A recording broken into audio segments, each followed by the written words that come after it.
y a près de 2000 ans que d'une extrémité à l'autre de la Mésopotamie, des clochers commencèrent à s'élever vers le ciel. Des églises et des couvents s'ornèrent de ciselures, d'inscriptions, de croix et de motifs géométriques magnifiques. Des milliers de fidèles y affluèrent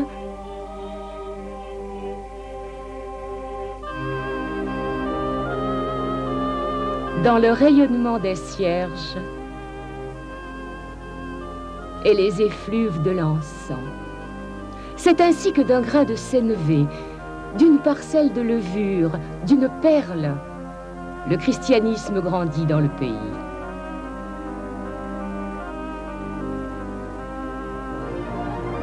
C'est à Madaïne que se fixa le premier siège de l'Église d'Orient, alors qu'églises et couvents se multipliaient partout, de l'extrémité nord-ouest de l'Irak à la région de Basra, au sud.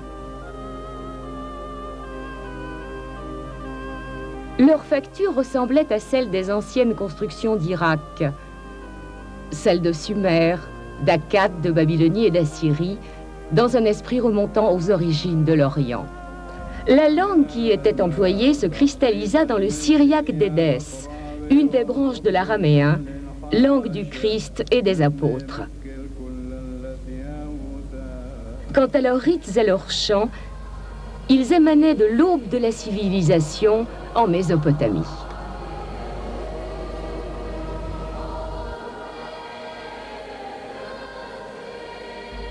La première église de Mossoul fut une chapelle de couvent, celui que fonda le moine Ishoya Bar Kousri vers le milieu du VIe siècle de l'ère chrétienne.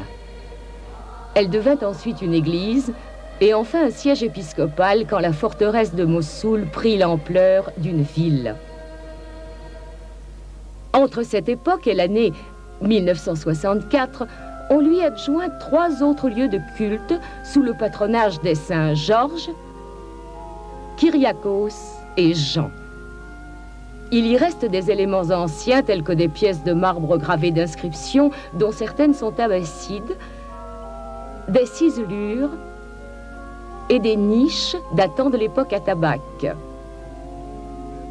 Un livre liturgique considéré comme le plus vieux du monde et une image provenant de Jérusalem. Le couvent supérieur s'étendait des murailles de Mossoul, où se trouve la citadelle Bashtabia, jusqu'au-delà de la belle et célèbre église de la Taïra, la très pure, qui garde encore des traits caractéristiques de la facture ancienne des églises orientales, comme le podium, le sanctuaire, la porte royale de marbre et de bois, ces parois de marbre délimitant le lieu de la communion,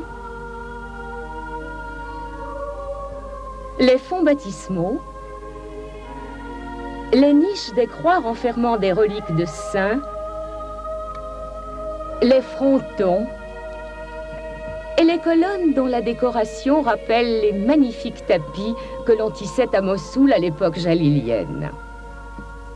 La plupart d'entre elles datent de la rénovation de l'église en 1744, suite à la victoire de Mossoul sur des attaques ennemies. Des milliers de fidèles se rendent aux 2 églises de la Taïra, à celle dont nous venons de parler et à celle qui la domine pour y être bénis par la Vierge Marie, Mère du Christ. C'est dans la citadelle qu'est située la vieille église de la Taïra. On compte parmi ces éléments anciens les fonds baptismaux et l'image de la Vierge en marbre translucide.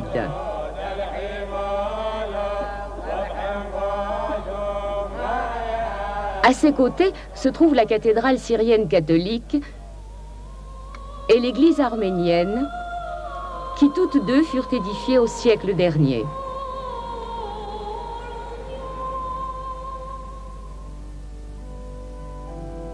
Et près de celle-ci fut encore bâtie une nouvelle église du nom d'Attaïra.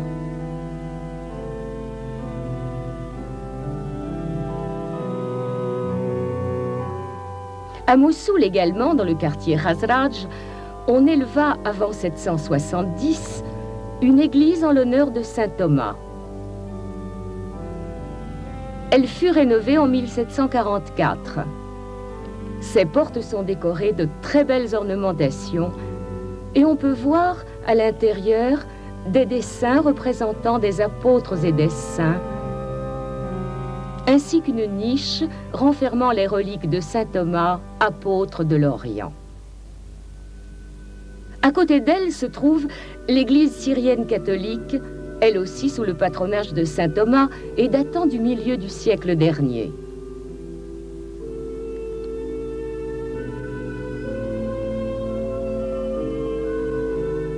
Maintenant, descendons de 6 mètres au-dessous du niveau de la rue pour rendre visite à l'église chaldéenne de Saint-Georges, dont certains éléments remontent au XIIIe et XIVe siècle. Au-dessus fut bâtie une église plus récente. 3 autres églises datent du Moyen-Âge, celle de Simon-Pierre, de Marpétion, de Mar Houdaini à Houdemme. Toutes 3 se situent à plusieurs mètres au-dessous du niveau du sol, ce qui prouve leur ancienneté et montre que le niveau de la ville s'est élevé au cours des siècles. Certains de leurs éléments révèlent l'habileté séculaire de l'artiste irakien. Mais elles auraient besoin d'une remise en état pour que ces particularités apparaissent mieux. C'est ce dont a bénéficié la cathédrale des Chaldéens dans le quartier de Mayessa, de sorte qu'elle a retrouvé sa jeunesse en quelques-unes de ses parties datant du Xe siècle et dans son ensemble qui fut édifié en 1851 sous l'égide du patriarche Joseph Odo. Le martyrium de cette église renferme des choses anciennes ainsi que le tombeau de sa patronne, la martyre Mesquinta. Elle est ornée de niches colorées où se trouvent de belles inscriptions en écriture estrangelo, de motifs divers et de phrases gravées dans le marbre irakien.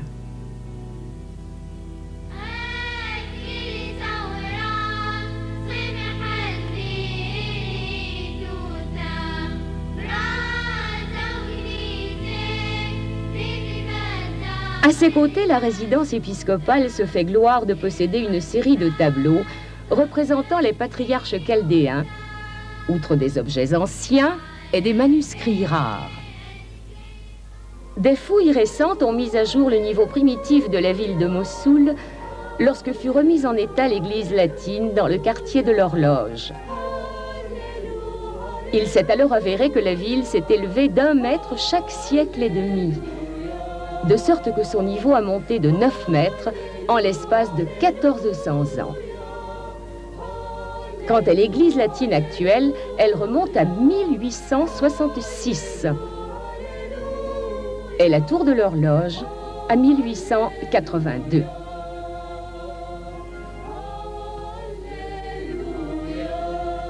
Dans les environs de Mossoul, des bourgades et des villages sont fiers de leurs églises et lieux saints séculaires de facture traditionnelle.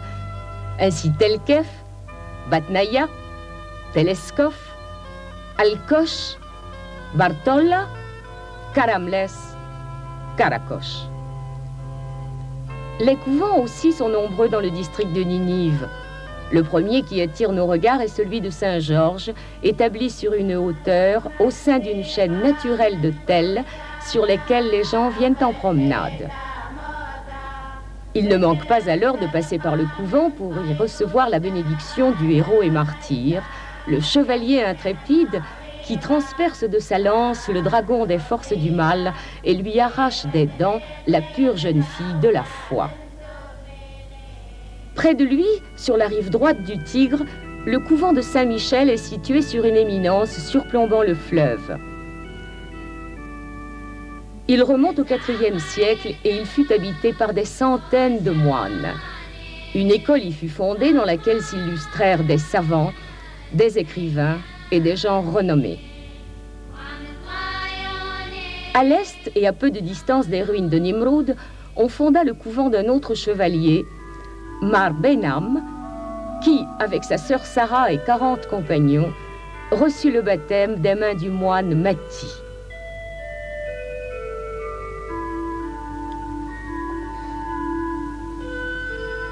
Une profonde excavation y contient leurs restes, placés dans un coffre de marbre orné d'inscriptions estrangelo et de motifs végétaux.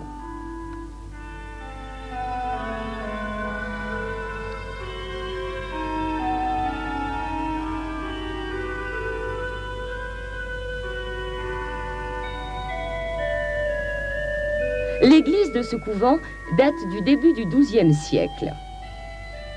De style atabaque et d'un esprit irakien authentique, elle est vraiment la perle du patrimoine chrétien en Mésopotamie. Ces artistes y ont façonné dans le marbre des bas-reliefs magnifiques constitués de motifs décoratifs, de dessins, d'inscriptions syriaques.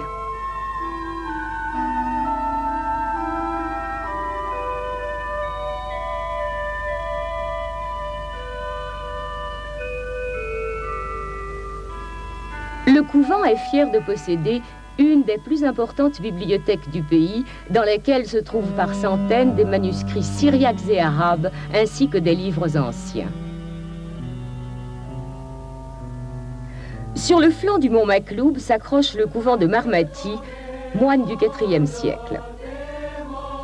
Il contient le tombeau du saint et ceux des premiers supérieurs du couvent, parmi lesquels le célèbre Barébréus. À sa périphérie sont dispersées des cellules de moines. Les gens y vont pour recevoir des bénédictions, mais aussi pour leur détente. Comme tant d'autres lieux de culte en Irak, il a bénéficié de la sollicitude de la Révolution qui a assuré sa remise en état et son agrandissement. Dans la montagne d'Al-Koch se trouvent 2 couvents. Le premier au sein même de la montagne y étend ses ailes comme un aigle des hauteurs. Il compte de nombreuses salles et cellules. Il renferme les sépultures de son fondateur, Abba Hormiz, qui vécut au VIe siècle, et les pierres tombales de plusieurs patriarches de l'Église d'Orient, ainsi que l'ermitage aux 40 marches.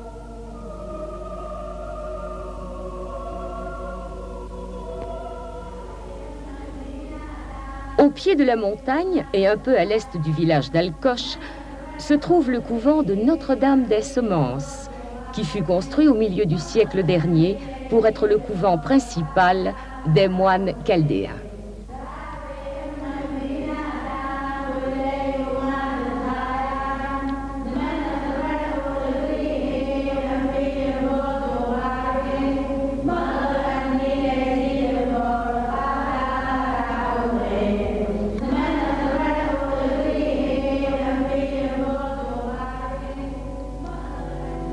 Sa célèbre bibliothèque a été transportée au couvent du noviciat à Bagdad. Ce couvent renferme aussi un joli musée folklorique.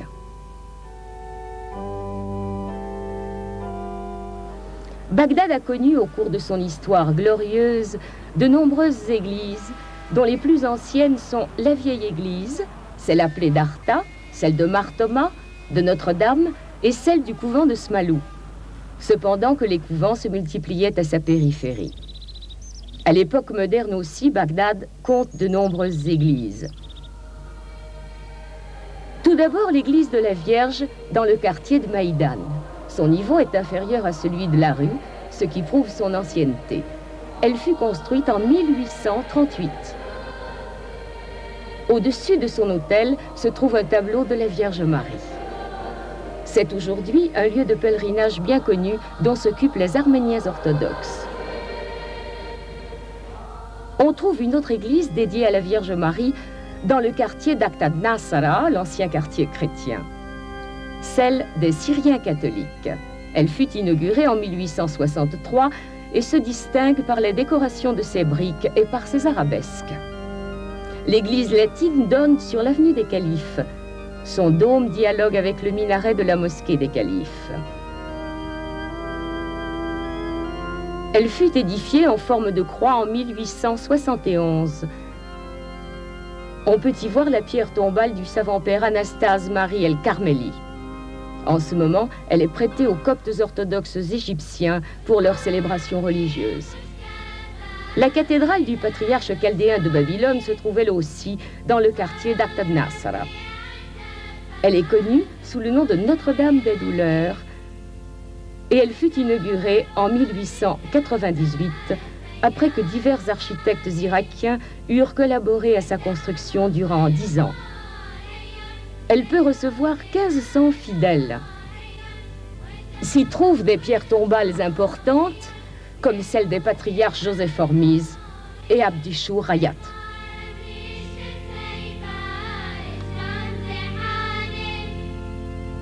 Les sœurs de la présentation ont à Karadat Sharqiya une église qui fut édifiée en 1931 et qui fut placée sous le patronage du Christ roi.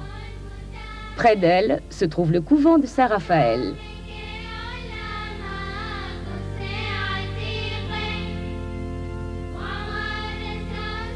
Les Syriens orthodoxes construisirent en 1934 rue de Tunis une église qui fut mise sous l'égide de la Vierge.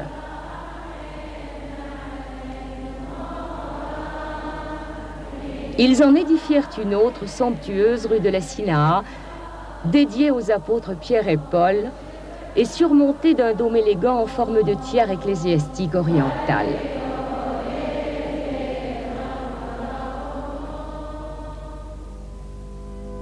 L'Église évangélique a bâti son temple à Park Sadoun en 1954. En son milieu est érigée la tribune destinée aux lectures et à la prédication. Et rue de Nidal se trouve, depuis 1958, l'église des Sabbatins adventistes.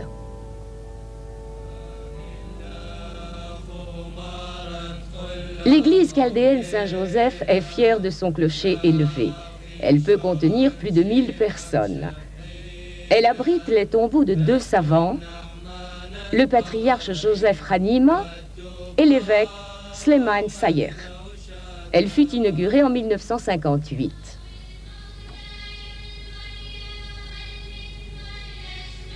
Non loin d'elle se trouve la cathédrale grecque catholique d'un très beau style, inaugurée en 1962.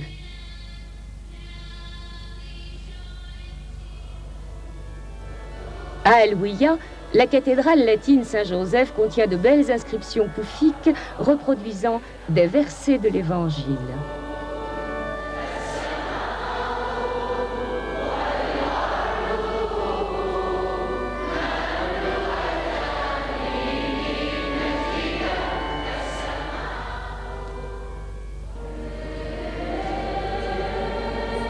La cathédrale des Arméniens orthodoxes, dédiée à Saint Grégoire l'Illuminateur, est un des signes distinctifs de Bagdad les plus beaux.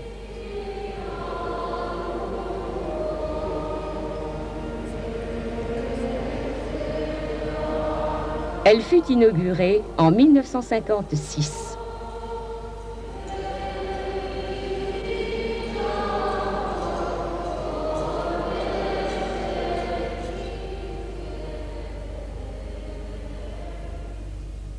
À Karada el-Kharij se trouve l'église de Notre-Dame du Rosaire, connue aussi sous le nom d'église de Sainte Rita. C'est, du point de vue du lustre et du goût, une des gloires des églises de la capitale. Son inauguration eut lieu en 1961.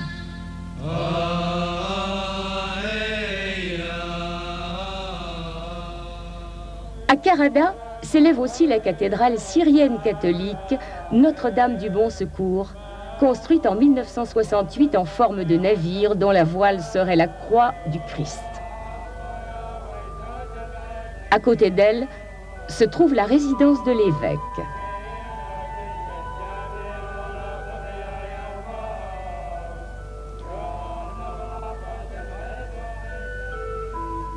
Les Syriens catholiques ont également ouvert une belle église dans le quartier de Soumer, sous le patronage du martyr Mar Benam. Les brises des palmiers de Bagdad caressent ses murs. C'est aussi à Sler le cas de l'église du Sacré-Cœur, construite au milieu des pépinières, des plantations et des jardins luxuriants. Dans le quartier de la Mécanique à Dora se trouve un séminaire placé sous l'égide de Saint-Simon-Pierre et une faculté de philosophie et de théologie. Près de cet ensemble, les Assyriens ont une église en pierre de Mossoul dédiée à Marzaya. Elle fut inaugurée en 1987.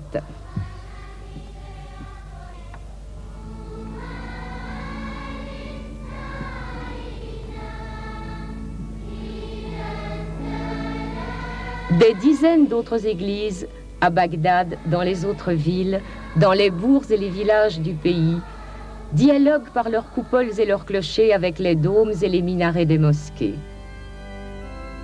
Sur elles volent les colombes, symbole de la fraternité que le pays connaît depuis des centaines d'années et dont il offre au monde le parfum.